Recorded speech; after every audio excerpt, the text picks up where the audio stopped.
안녕하세요. 오늘 여러분과 함께 깊이 파헤쳐 볼 자료는요, 손동원 박사님의 신학 논문입니다. 성경적 관점에서 본 암몬족의 역사적 궤적과 신학적 의미, 미국 힐링 커뮤니티 교회에서 많은 분들께 영감과 지혜를 주셨던 그 손 박사님의 통찰을 한번 따라가 보려고 합니다. 네, 반갑습니다. 암문족속. 성경 읽다 보면 정말 자주 등장하죠. 근데 이게 사실 이스라엘하고는 좀 애증의 관계라고 해야 할까요? 애증이요? 어떤 면에서 그렇죠? 시작부터가 좀 그래요. 창세기 보면 롯과 그의 작은 딸 사이에서 태어난 벤 암미의 후손이잖아요. 아, 맞아요. 베남미, 내 백성의 아들이라는 뜻이라고. 그렇죠. 근데 그 이름 뜻과는 정반대로 역사 내내 이스라엘과는 뭐랄까 계속 긴장하고 갈등하고 그랬던 민족입니다. 혈연으로는 분명 가까운데 참 이상하게 계속 부딪혔단 말이죠. 그래서 오늘 저희가 이걸 파헤쳐보는 목표가 그냥 옛날 이야기 듣자는 게 아니라 이 암몬이라는 존재가 성경 전체에서 어떤 좀 더 깊은 의미가 있는지 그걸 찾아보려는 거죠. 네, 맞습니다. 단순히 고대 근동의 한 민족 이야기가 아니라는 거예요. 왜 이 이야기가 우리에게 중요할까? 이들이 이스라엘의 그 거룩한 경계, 이걸 어떻게 시험했는지, 또 하나님은 왜 이런 적대적인 이웃을 통해서 뭘 보여주려고 하셨는지, 이런 걸 좀 입체적으로 보려는 겁니다. 나아마 같은 인물을 통한 구원의 확정성 문제도 있고요. 거룩한 경계 흥미로운데요. 네, 이런 관점에서 보면 그 게할더스 보스라는 신학자의 말이 딱 떠오릅니다. 오래전 분인데 이스라엘 주변 민족들, 특히 모압이나 암몬의 역사가 마치 어두운 배경 같다고 했어요. 어두운 배경이요. 네. 근데 그 어두운 배경 때문에 오히려 이스라엘이라는 언약 백성의 어떤 독특한 소명, 그 선택받음이 더 선명하게 드러난다는 거예요. 그들의 그 끊임없는 적대감이 있잖아요. 그게 역설적으로 이스라엘이 지켜야 할 거룩함, 구별됨, 이걸 더 강조하는 역할을 했다는 거죠. 아하, 그러니까 암몬이라는 존재 자체가 이스라엘에게는 너희는 누구인가를 계속 묻는 뭐랄까 거울 같은 역할을 했다는 거군요. 그렇죠. 그런 통찰인 거죠. 어쩌면 이 이야기가 지금 우리에게도 질문을 던지는 것 같아요. 하나님 백성으로 산다는 건 세상 속에서 어떤 경계를 지키며 사는 걸까? 이런 고민이요. 오늘 손 박사님 논문을 따라가면서 이 암몬 이야기가 지금 우리에게 주는 지혜는 뭔지 같이 한번 찾아보면 좋겠습니다. 맞습니다. 그리고 이 모든 역사를 꿰뚫는 하나의 고백이 있다면 라틴어 경구 니힐 스네데오, 하나님 없이는 아무것도 아니다. 이걸 겁니다. 그러니까 암몬이 흥하고 망하는 그 모든 과정조차도 결국은 하나님의 더 큰 구족사 계획 안에 있다는 그런 믿음이죠. 니힐 시네데오, 하나님 없이는 아무것도 아니다. 좋습니다. 자, 그럼 손 박사님이 제시하는 5가지 핵심 주제, 도그마라고 표현하셨는데 이걸 따라서 암몬 이야기를 본격적으로 한번 풀어가 볼까요? 네, 좋습니다. 첫 번째 도그마는 역사적 기원과 신학적 금지입니다. 부제가 근친상간에서 비롯된 뿌리와 율법의 배타적 규정인데 와, 시작부터 좀 세네요. 네, 그렇죠. 창세기 19장에 보면 소돔성이 멸망한 후에 롯이 2딸과 굴에 숨어 지내잖아요. 그때 작은 딸과의 사이에서 태어난 아들이 바로 베남미, 암몬 족속의 조상이 됩니다. 참 불명예스러운 시작이죠? 맞습니다. 그리고 이 시작이 이후 암몬과 이스라엘의 관계에 계속 그림자를 들이우게 돼요. 그 신학자 J.I. 패커가 하나님을 아는 지식이라는 책에서 강조했듯이 하나님의 거룩함이라는 건 본질적으로 불순함과의 분리를 의미하거든요. 그리고 이 분리가 언약 백성의 경계를 설정하는 기준이 되는 거고요. 암몬의 기원은 이 분리의 필요성을 처음부터 보여주는 좀 극단적인 사례라고 할 수 있겠죠. 성경에서도 이 관계 설정을 직접 다루는 부분이 있잖아요. 신명기 2장 19절을 보면 하나님이 이스라엘 백성에게 암몬 족속에게 가까이 이르거든 그들을 괴롭히지 말고 그들과 다투지도 말라. 암몬 족속의 땅은 내가 내게 기업으로 주지 아니하리니 이는 내가 그것을 롯 자손에게 기업으로 주었음이라 이렇게 말씀하시죠. 공격하지 말라고 하시는데 네, 거기까지만 보면 혈연 관계, 그러니까 롯의 후손이라는 점을 고려해서 최소한의 보호 조치를 하시는 것처럼 보여요. 그런데 바로 뒤에 신명기 23장 3절에서는 암몬 사람과 모압 사람은 여호와의 총회에 들어오지 못하리니 그들에게 속한 자는 10대뿐 아니라 영원히 여호와의 총회에 들어오지 못하리라. 이렇게 아주 단호하게 선을 그으시잖아요. 그렇죠. 왜 이렇게 다른 태도를 보이시는 걸까요? 이게 좀 헷갈리는데요. 그게 아주 중요한 지점입니다. 신명기 2장에서는 그들의 기원, 롯의 후손을 언급하며 땅을 주지 않겠다고 하시지만 23장에서는 그들의 행위를 문제 삼으시는 거예요. 이스라엘 백성이 애굽에서 나올 때 그들이 떡과 물로 영접하기는커녕 오히려 발람을 고용해서 저주하려고 했던 그 적대적인 행동 때문이라는 거죠. 아하, 기원도 문제였지만 결정적인 배제 이유는 그들의 행동에 있었다는 거군요. 네. 시작이 불명예스러웠다고 해서 영원히 기회가 없는 건 아니었을 수도 있지만 그들의 선택과 행동이 결국 관계를 그렇게 만든 거죠. 히브리어로 켈리뭇이라는 단어가 있어요. 수치, 모욕 이런 뜻인데 암몬은 이스라엘에게 약간 그런 존재로 여겨졌던 것 같아요. 그래서 여호와의 총회에서 배제한다는 건 공동체 안에서 이런 수치의 근원을 제거하려는 조치로 해석할 수 있습니다. 그렇군요. 시작부터 꼬인 관계였는데 결국 행동으로 그 관계를 확정지었다. 생각해보면 롯도 그렇죠.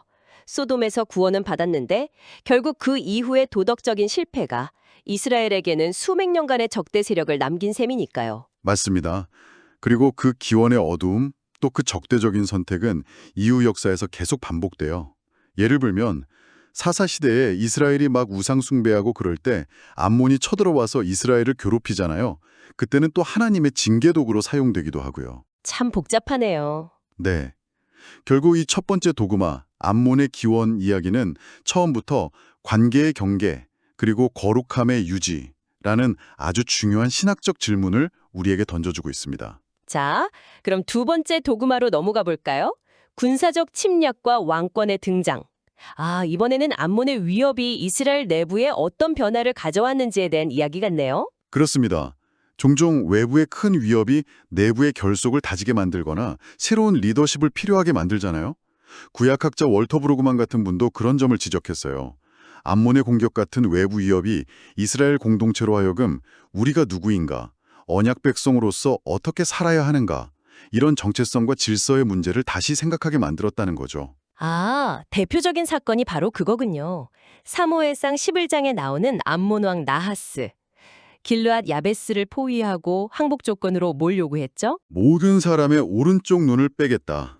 아주 끔찍한 조건이었죠. 정말 잔인한데요. 이게 그냥 잔인함을 넘어서는 어떤 의미가 있는 건가요? 네. 당시 전사들에게 오른쪽 눈은 활을 쏘거나 방어로 방어할 때 굉장히 중요했거든요. 그걸 빼겠다는 건 단순히 신체적 위해를 넘어서 전투 능력을 완전히 상실시키고 영원한 수치를 안기려는 의도였어요. 상대방의 정체성 자체를 모욕하고 짓밟으려는 아주 악의적인 상징이었던 거죠. 그런데 바로 이 절체절명의 위기 상황이 이스라엘의 첫 번째 왕 사울을 등장시키는 계기가 되잖아요. 맞아요. 바로 그겁니다. 사울이 이 소식을 듣고 하나님의 영에 크게 감동해서 백성들을 모으고 암몬을 크게 무찌르면서 왕으로 추대되지 않습니까? 네, 그렇죠. 여기서 히브리어 야샤라는 단어가 중요하다고 하셨었죠. 네, 야샤, 구원하다, 해방시키다 이런 뜻인데 사울이 바로 이 암몬의 위협으로부터 이스라엘을 야샤 하는 구원자로 부상하는 겁니다. 그러니까 암몬의 그 극악무도한 침략이라는 외부 위협이 역설적이게도 사사시대의 그 혼란을 끝내고 왕정이라는 새로운 리더십 체제를 세우는 결정적인 동력이 된 거죠. 와, 정말 아이러니하네요. 적의 위협이 오히려 새로운 시대를 여는 촉매제가 되었다니. 그렇죠. 암몬이 의도한 건 아니었겠지만 결과적으로 사울 왕국의 탄생에 크게 기여한 셈입니다. 하지만 암몬의 적대 행위가 이걸로 끝나는 건 아니죠. 다윗 시대에도 문제가 있었던 것 같은데요. 네, 맞습니다. 다윗이 암몬 왕이 죽었을 때 조문사절을 보냈는데 새로 왕이 된 한운이 이걸 모욕으로 받아들이고 사신들의 수염을 깎고 옷을 잘라 돌려보내잖아요. 사마 10장. 이건 다윗 개인에 대한 모욕을 넘어 하나님의 기름 부으신 왕, 즉 하나님의 권위에 대한 도전으로 해석될 수 있죠. 히브리어 하라프, 파라흐가 모욕하다, 비방하다는 뜻인데 바로 그런 행위였던 겁니다. 호의를 악의로 갚는군요. 네, 심지어 그 뒤에는 아람 용병까지 고용해서 이스라엘을 대적합니다.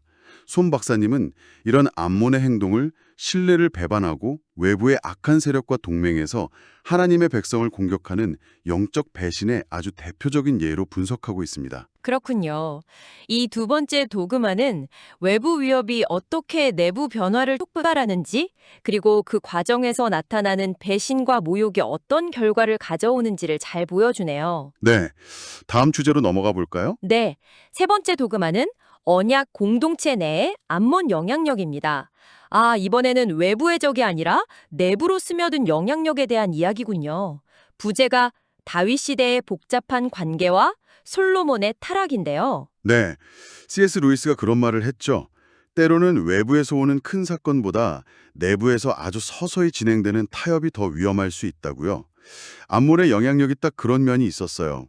군사적인 충돌도 문제였지만 이스라엘 내부, 특히 지도층의 도덕적, 신앙적 타협을 통해서 더 심각한 문제를 일으켰다는 거죠. 솔로몬 왕의 경우가 가장 대표적이겠네요. 그렇죠.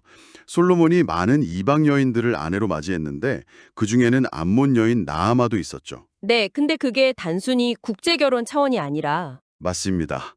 나아만은 나중에 왕이 되는 르후보암의 어머니가 되고요. 더 심각한 건 솔로몬이 나아마를 비롯한 이방 아내들을 위해서 그들의 신을 섬길 산당을 예루살렘 근처에 지어줬다는 겁니다. 왕상 11장. 암몬의 신 밀곰을 위한 산당까지. 네, 바로 그겁니다. 율법에서는 그런 이방신 숭배를 토에바, 하바에옷, 즉 가증한 것, 혐오스러운 것으로 규정하고 엄격하게 금지했거든요. 그런데 이스라엘 신앙의 중심지인 예루살렘 코앞에 이 토에바를 위한 공간이 생긴 거예요. 이건 단순한 문화교류 차원을 넘어서 신정왕국의 근간을 흔드는 아주 심각한 신학적 타락의 시작이었습니다. 지혜의 왕 솔로몬마저 이렇게 흔들릴 정도였다니.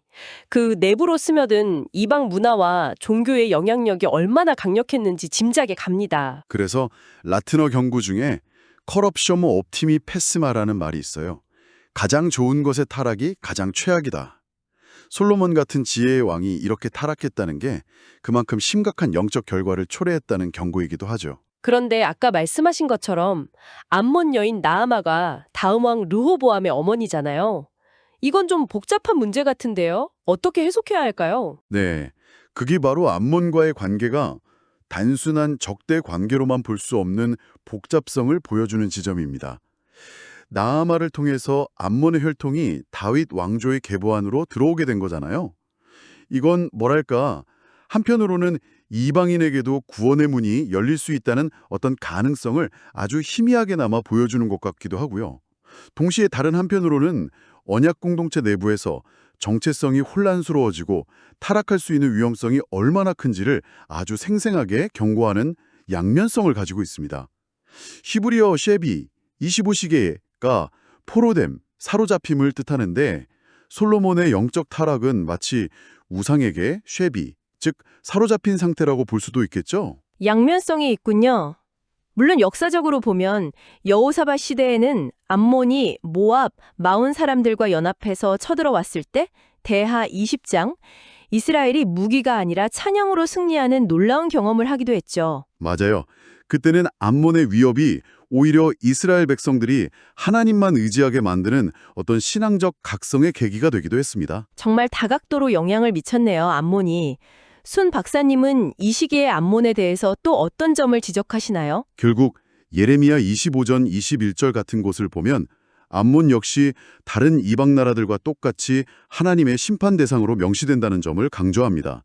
아무리 이스라엘과 혈연적 관계가 있고 또 그들의 위협이 때로는 긍정적인 결과를 낳기도 했지만 근본적으로 이스라엘을 괴롭히고 타락시킨 그들의 죄악과 영향력은 결국 하나님의 공의로운 심판을 피할 수 없다는 것을 분명히 보여주는 거죠. 그렇군요. 자, 네 번째 도금합니다. 포로기 이후의 반대와 재건의 어려움. 포로기에서 돌아와서 예루살렘 성벽을 다시 세우려고 할 때 그때도 암몬의 방해가 계속되었다는 이야기군요. 네, 맞습니다. 느헤미야서를 보면요. 이때는 암몬 사람 도비아라는 인물이 아주 중심적인 방해꾼으로 등장합니다. 레슬린 유비기인이라는 현대사상가가 이런 말을 했어요. 교회가 세상 속에서 사명을 감당하려고 할 때는 늘 반대에 부딪히게 마련이고 오히려 그 반대가 교회의 사명이 무엇인지를 더 분명하게 드러내준다고요. 도비아의 방해는 바로 이런 하나님 나라의 확장을 가로막으려는 세속 권력의 아주 전형적인 모습이라고 할 수 있습니다. 느헤미야 4장 7절에 보면 산발랏, 도비야, 그리고 아라비아 사람들, 아스도 사람들이 예루살렘 성벽이 다시 건축된다는 소식을 듣고 심히 분노했다고 기록되어 있죠. 단순히 화만 낸 게 아니라 구체적으로 어떻게 방해했나요? 정말 집요하고 교활했습니다. 처음에는 조롱하고 비웃었죠. 저들이 건축하는 돌성벽은 여우가 올라가도 곧 무너지리라. 느 4장 3.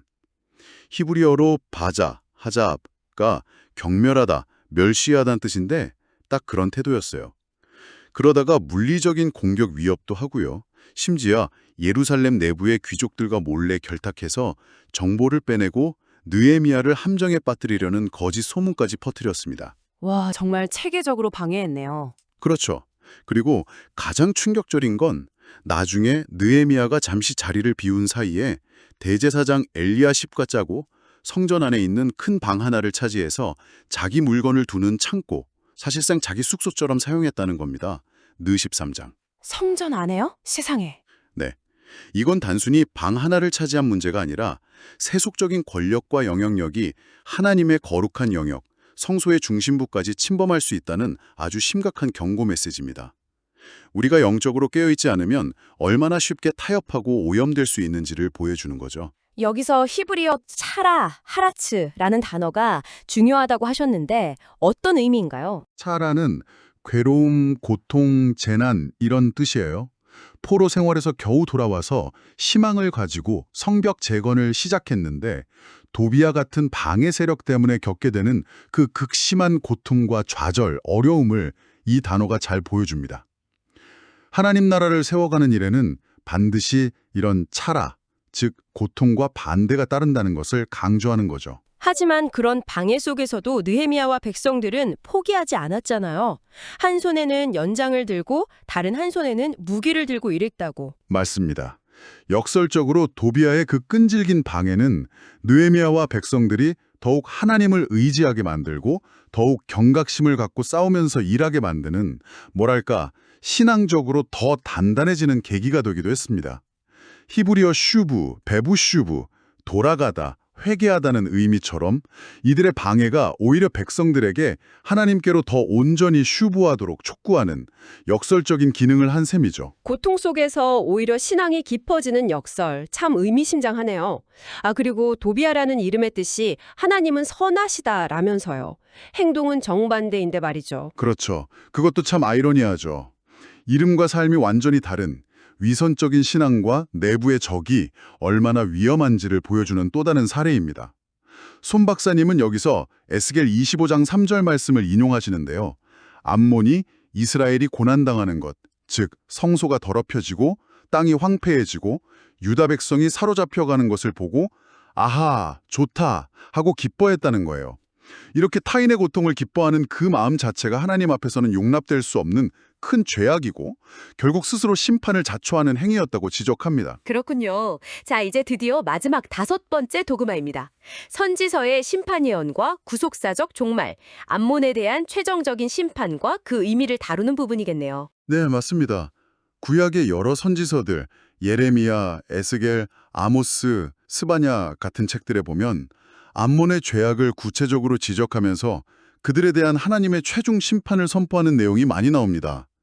신학자 위르겐 몰트만 같은 사람은 종말론이라는 게 단순히 먼 미래에 대한 예측이 아니라 바로 지금 여기서 하나님의 통치에 저항하는 모든 세력에 대한 궁극적인 정의가 어떻게 드러날 것인가를 보여주는 것이라고 말했거든요.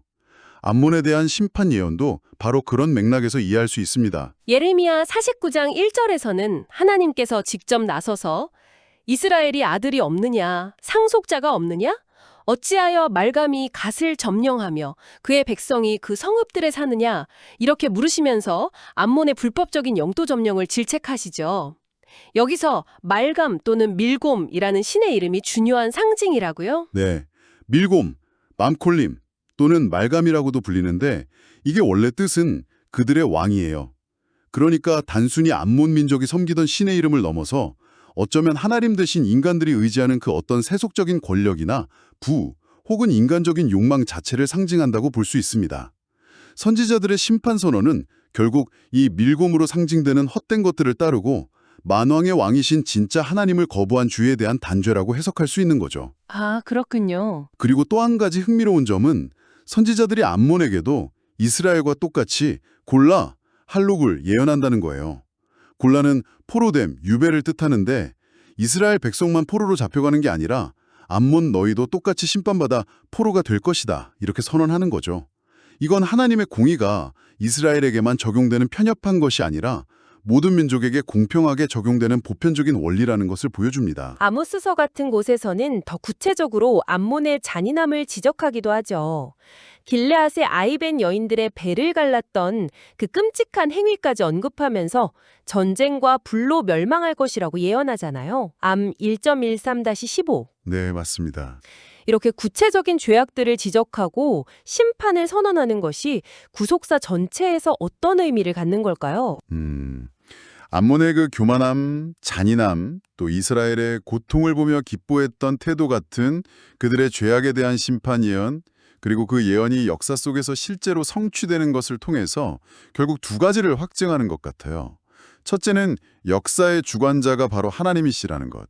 그리고 둘째는 어떤 악한 세력이라 할지라도 결국에는 그분의 궁극적인 정의와 심편을 피할 수 없다는 것.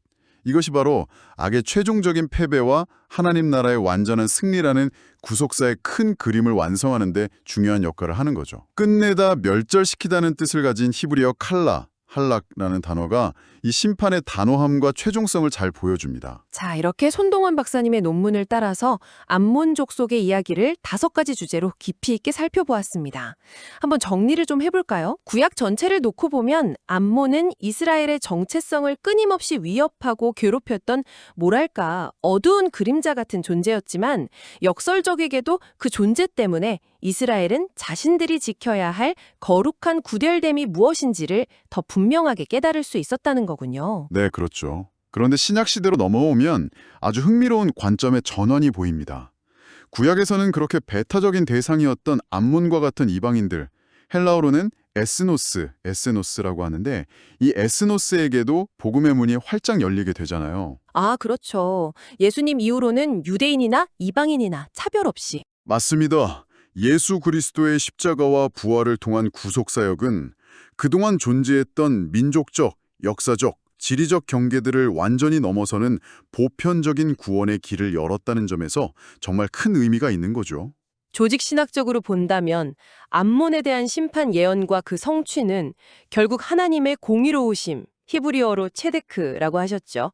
이 체데크가 어떻게 역사 속에서 구체적으로 이루어지는지를 보여주는 하나의 중요한 사례가 되는군요. 그렇죠. 암몬이라는 한 민족의 흥망성쇠 이야기가 결국에는 하나님의 신실하심과 그분의 공의로우심을 증명하는 하나의 중요한 계시 자료가 되는 셈입니다. 이 모든 논의를 바탕으로 손 박사님의 논문이 오늘을 사는 우리에게 던져주는 3가지 중요한 실천 원칙이 있다고 하셨는데요. 다시 한번 짚어주시겠어요? 네. 첫째는 영적 경계의 수호입니다.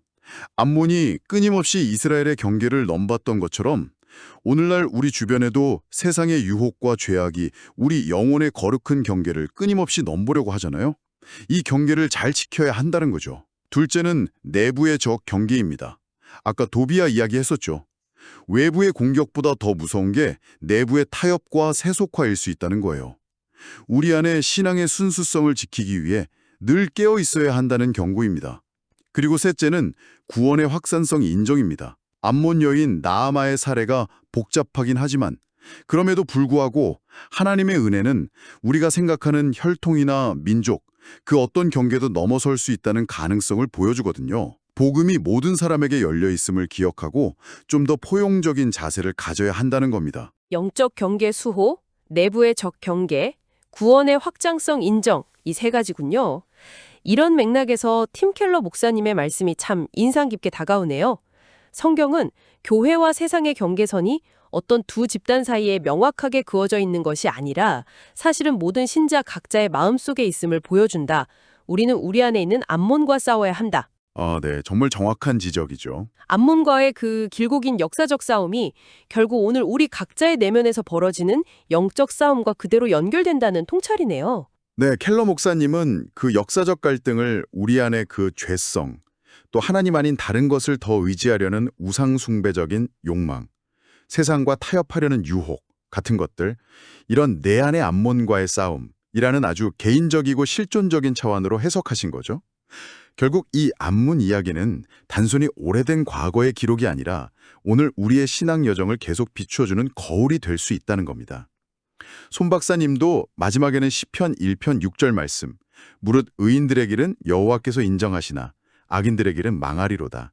이 구절을 인용하면서 암몬의 결국 멸망한 역사가 바로 이 악인의 길은 망한다는 것을 똑똑히 보여주는 증거라고 강조하세요. 그러니까 우리가 하나님의 언약의 신실함을 의심하지 말고 꿋꿋하게 의인의 길을 걸어가야 한다고 격려하는 거죠.